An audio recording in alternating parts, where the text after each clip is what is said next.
লেখাটি পড়ে শরীরের রুমটা দাঁড়িয়ে গেছে ভাই। কয়েক মিনিট চাচ্ছি তোমাদের কাছে, আশা করি তোমরা পুরো গল্পটা শুনবা আর শেয়ার করে অন্য আরেকজনকে দেখার সুযোগ করে দিবা। জান্নাতীরা নিজ নিজ গ্রহে অবস্থান করবেন। এমন সময় দরজায় কেউ কড়া নাড়বে। দরজা খুলে দেখবেন একজন ফেরেশতা দাঁড়িয়ে আছে। তিনি বলবেন, চলো আল্লাহ তাআলার সাথে দেখা করে আসি। তিনি তখন খুব উল্লাসিত হয়ে বের হয়ে দেখবেন খুব সুন্দর একটা বাহন তার জন্য উপস্থিত। বাহন ছুটে চলবে খুব নয়নাবিরা মাঠ দিয়ে, যা স্বর্ণ আর মণিমুক্তা দিয়ে খচিত, পিলারে সাজানো।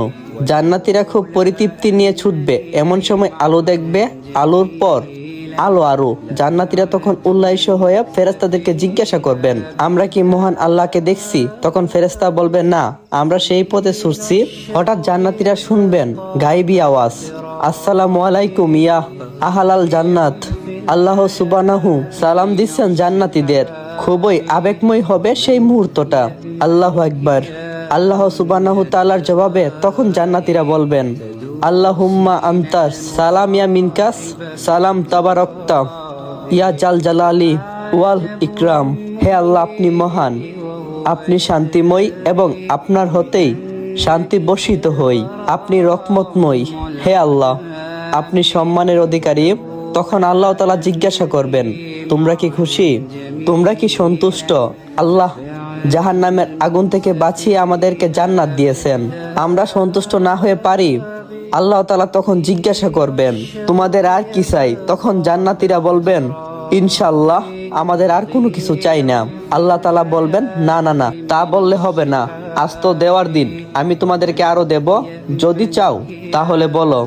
জান্নাতীরা বলবে, ইনশাআল্লাহ। ও আল্লাহ, আমরা আপনাকে দেখতে চাই। আল্লাহ তাআলা তখন পর্দা সরিয়ে দেবেন। সৃষ্টি এবং স্রষ্টা মুখামুখি। চোখ বন্ধ করে একটু চিন্তা করুন, সারা জীবন দুনিয়াতে যাকে ডেকেছেন, যাকে না দেখে চোখ দিয়ে অজরে পানি পড়তো, কাউকে না বলা আপনার একান্তই কথাগুলো যাকে বলছেন, খুব বিপদে কেউ নেই কেঁদে কেঁদে যাকে বলছেন, পকেটে টাকা ঘরে খাবার নেই, অনিশ্চিত ঔষধ থেকে খাবারের ব্যবস্থা করছেন যিনি, কতই চাওয়া মাকে বলিনি, বাবাকেও বলিনি, রাতের আধারে কেঁদে কেঁদে মহান আল্লাহকে বলছি, কত অপরাধ করছি কেউ দেখিনি, একজন দেখছেন, কিন্তু তিনি গোপন রেখেছেন, বারবার ভুল করেছি, তিনি ক্ষমা করছেন, অদৃশ্য ইশারায় সাবধান করে দিয়েছেন, মমতাময়ী মা আমার আদরের সন্তান, প্রিয়তমা স্ত্রীর ভালোবাসা দিয়ে অদৃশ্য ভালোবাসা আমাকে যিনি দিয়েছেন আর সবচেয়ে বেশি ভালোবেসেছেন, সবচেয়ে আপন সুমহান প্রতিপালকের মুখামুখি। সাহাবীদের প্রশ্নের জবাবে নবীজি সাল্লাল্লাহু আলাইহি সাল্লাম বলবেন, আমরা যেমন পৃথিবী থেকে চাঁদকে স্পষ্ট দেখি, আমরা আল্লাহ সুবহানাহু তাআলাকে ঠিক এভাবেই দেখব ইনশাআল্লাহ। আল্লাহকে দেখার জান্নাতীদের সবচেয়ে বড় নিয়ামত। ইয়া আল্লাহ, স্বল্প সংখ্যক সেই মহান সৌভাগ্যবানদের তালিকায় আমার নামটা যোগ করে দিন, আমিন। জোর করব না। যদি ইসলামিক এই গল্পটা আপনার কাছে ভালো লাগে, তাহলে আপনি আপনার বন্ধুদেরকে শেয়ার করতে পারবেন।